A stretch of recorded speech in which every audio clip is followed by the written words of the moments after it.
네, 안녕하세요. 영화계 107화. 저는 진행의 허효식이고요. 안녕하세요, 김정원입니다. 네, 오늘 어김없이 그들 각자 본 영화부터 시작을 하도록 하겠습니다. 이번 주에 본 영화를 말씀드리자면은 몽누아라는 작품을 봤습니다. 영어로 번역하면 마이킹이 되죠. 멜로 영화인데, 그러니까 그 우연히 만난 남자와 사랑에 빠져서 혼기가 찬 여자가 결혼에 꼴이 나게 됩니다. 근데 이 남자가 괜찮은 사업가의 댄디남인 줄 알았는데 존나 불치남인 거지, 불치남. 씹치남? 뭐 와인남? 치즈남? 뭐 그런 타입이라서 존나 잘못 물린 거야, 이 새끼한테. 치즈남, 씨발.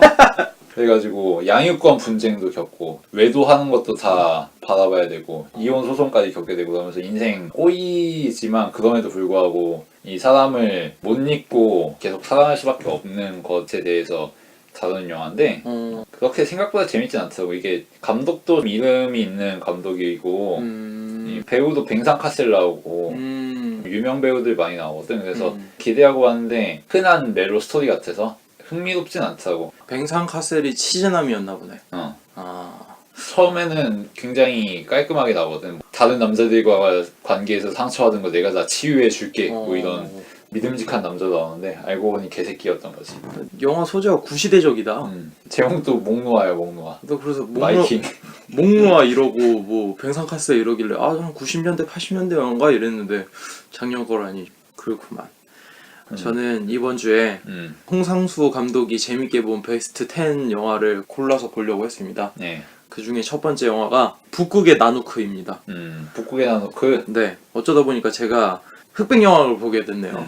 거의 최초의 다큐멘터리. 네, 그쵸. 1922년에 나왔고 로버트 제이 플레어티라고 하는 감독의 최초의 장편 다큐멘터리라고 일컬어지는 영화죠. 감독이 직접 북극으로 건너가서 나누크라고 하는 에스키모인과 그들의 가족을 담은 영상이라고 알려져 있고 약 6년 정도 그들과 함께 살면서 촬영했다고 알려져 있습니다. 네. 뭐 그거에 관해서는 영화 초반에 자막으로 쭉 알려주기 때문에 보시면 어느 정도 아실 겁니다. 완벽하게 사진만 찍은 건 아니라고 하더라고요. 예를 들면은 물고기를 사냥하는 장면이 있어요. 그때 보면은 에스키모인들도 총으로 쏴서 사냥을 한다고 했는데 영화에서는 작사를 이용하거든요. 그리고 그 밖에 단란한 가족처럼 사람들이 나오는데 알고 보니까 가족이 아니라 연출된 상황이었다고 하더라고요. 그치. 그래서 이게 진짜 다큐멘터리냐 비판을 받았다고 많이 알려져 있더라고요. 근데 저는 그런 게 오히려 되게 흥미로운 지점이라고 생각이 들더라고요. 네. 왜냐면은 저는 감명 깊게 봤어요. 에스키모에 대한 동시대의 기록인 거잖아. 그래서 이게 사실인지 거짓인지 잘 모르겠지만 직접 북극으로 가서 담아낸 영상이니까 그때 당시에 촬영했을 때 그래서 많이 놀랐고 내가 상상한 것보다 좀 더 디테일하게 영상을 가져가 주니까 되게 리얼하다 하면서 많이 놀랐어요. 그리고 재밌는 점 중에 하나는 에스키모인들은 산업혁명의 혜택이나 그 문화적인 것을 누리고 있는 사람들이 아니잖아. 산업혁명 하에 있지 않는 사람들의 생활 양식이나 생각하는 것들 그런 것들은 어떤 걸까라는 지점에 있어서 굉장히 재미있게 봤는데 좀 찾아보니까 이게 사실은 연출된 장면이 좀 많다는 거야. 그래서 비판을 받는 게 사기를 치는 게 아니냐 조작을 하면서까지 돈을 벌려고 한 게 아니냐 그런 비판이 있더라고. 근데 나 그것까지 생각하면서 이거 되게 재밌다라는 생각을 했어. 그러니까 내 이 영화를 본 다음에 한 줄 평을 남긴 게 한 작품의 진위 여부가 진정성을 대변하는 것일까? 그러니까 내가 이 영화를 보고 나서 느낀 감정이잖아. 되게 감명 깊다. 그리고 에스키모인들은 이렇게 살았겠지. 그러면서 내가 생각했던 것보다 좀 더 리얼하네. 그런 감정을 내가 느꼈단 말이야. 근데 사기를 당해서 느꼈다고 이 감정 자체가 가짜인 건 아니잖아. 그러니까 그것을 논의할 수 있는 최초의 영화라는 생각이 드는 거지. 전에 사랑을 카피하다라고 하는 영화 있었잖아. 그러니까 진품과 모조품이 있을 때 모조품이 주는 감동이 진품이 줄 때 감동과 다를 게 뭐냐. 그리고 그것이 진품이든 가품이든 그게 무슨 소용이냐. 결국 인간은 그것을 느끼고 소유하면 그것으로 끝나는 건데 나도 이 영화도 그 지점에 봤을 때 굉장히 더 흥미로운 영화라는 생각을 했어. 그러니까 그때 당시에 사람들은 이 작품은 진정성이 없다, 뭐 순결하지 못하다, 고결하지 못한, 순수하지 못한 작품 뭐 이런 식으로 비판을 했는데 그게 왜 비판받을 거리냐는 거지. 물론 비판받을 거리일 수도 있어. 하지만 이 영화를 봤을 때 느끼는 우리 감정이 가짜는 아니기 때문에 그것에 대한 진정성이 맞지 않다고 해서 이게 잘못된 건가? 라는 생각이 좀 들더라고. 뭐 그런 거지. 용의 눈물 사실 가짜잖아. 음. 근데 유동근하고 김무생이 댄스 추는 거 보면서 감동 받잖아. 그치. 따지고 보면 다큐멘터리와 극 영화는 차이가 없는 거지. 북극에 나놓고 그 다큐멘터리 아니다. 뭐 다큐멘터리 아니다 쳐. 영화라고 치면 되는 거잖아. 그치. 그렇게 생각하면은 별거 아닌 거지. 그러니까 비단 영화뿐만 아니라 그런 거에도 적용되는 거지. 뭐 인터넷 같은 데에서 뭐 썰 같은 거 보면은 이거 조작 아니냐. 뭐 이런 식으로 얘기하잖아. 근데 그거 그냥 소설이라고 생각하고 즐기면 되는 거잖아. 뭐 하긴. 주작 아니냐도 치면은 사실 3대라든가 아니면은 뭐 날개 이런 것도 다 주작이지.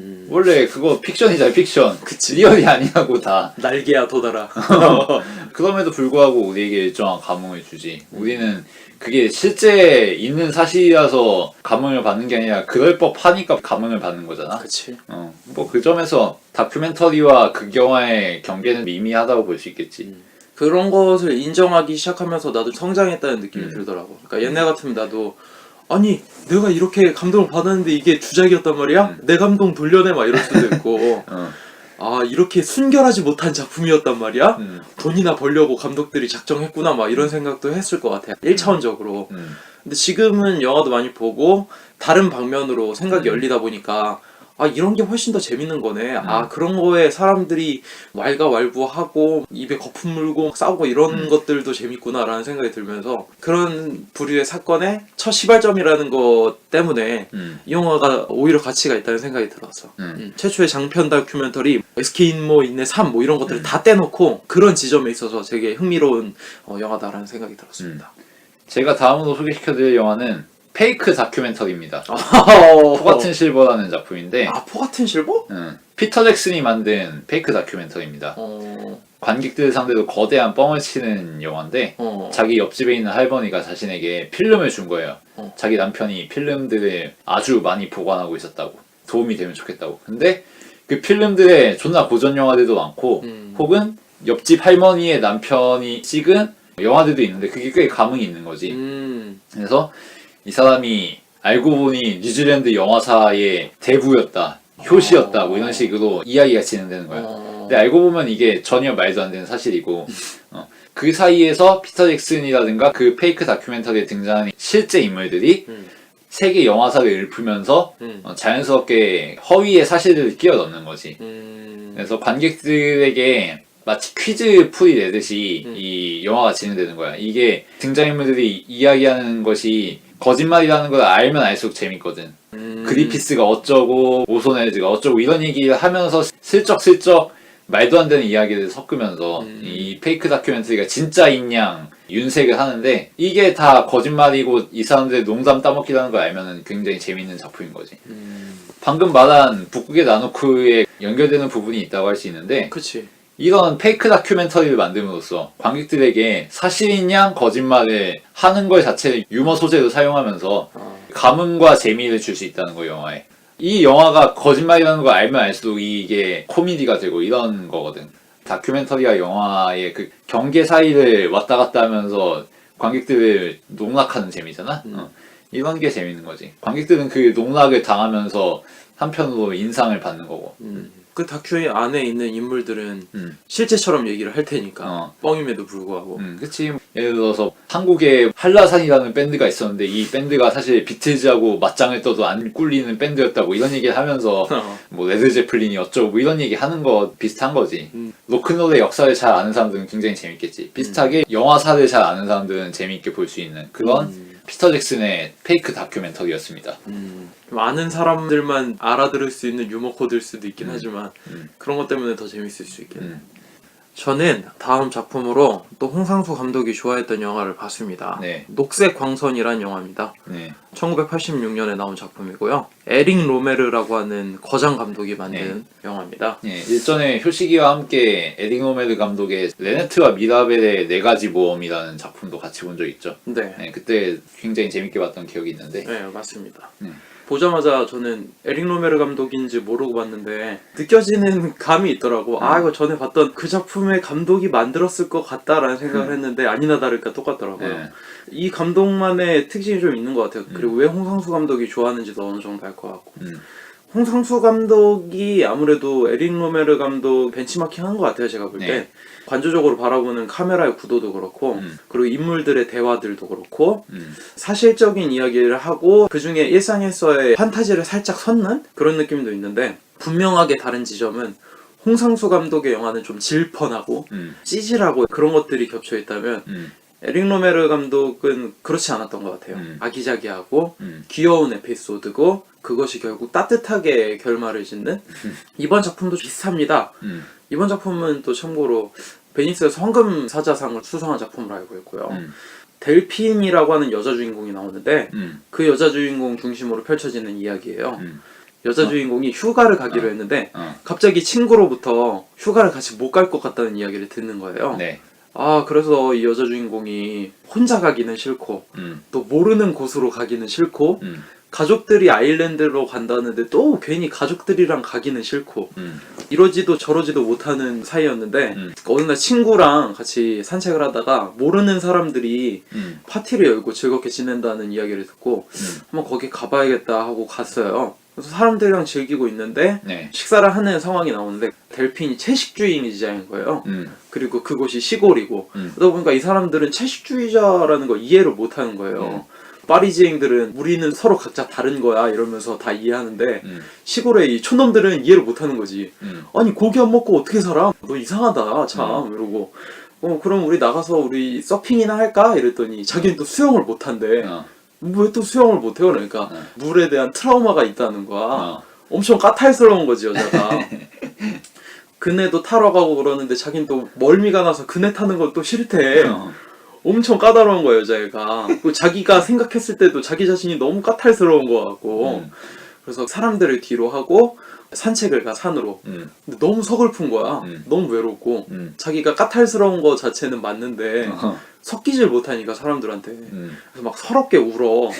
그곳을 떠나서 다시 도시로 왔다가 어떤 친구가 자기가 바닷가 근처에 집이 있는데 집이 빈다. 휴가를 자기가 나와가지고 그래서 그쪽으로 가게 돼 혼자. 그래서 바닷가에서 혼자 놀고 이러다가 할머니 할아버지들이 갑자기 녹색 광선에 대해서 이야기를 하는 걸 듣게 돼. 그러니까 이 녹색 광선이 뭐냐면은 굉장히 하늘이 맑은 날에 해가 질 때 빛이 굴절돼서 녹색 광선이 잠깐 보일 때가 있다는 거야. 그래서 그것을 어쩌다가 볼 수 있는데 방사능 아닌가? 미친 또 방사능이야.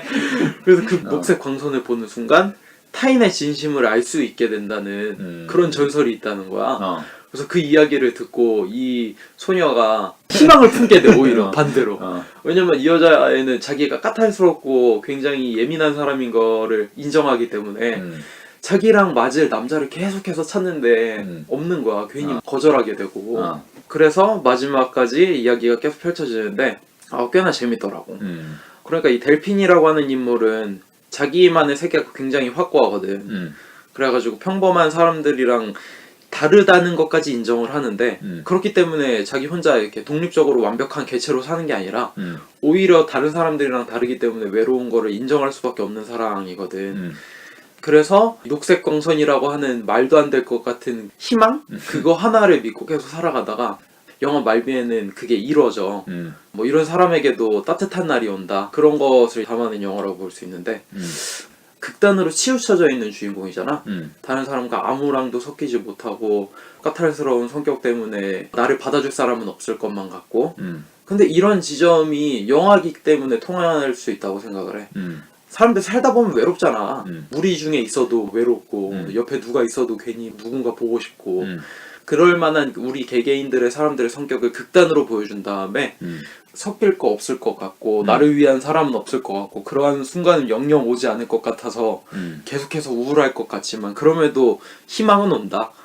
그런 메시지로 받아들여서 꽤나 재밌었던 것 같아요. 네. 이 연출 자체가 굉장히 담백하거든요.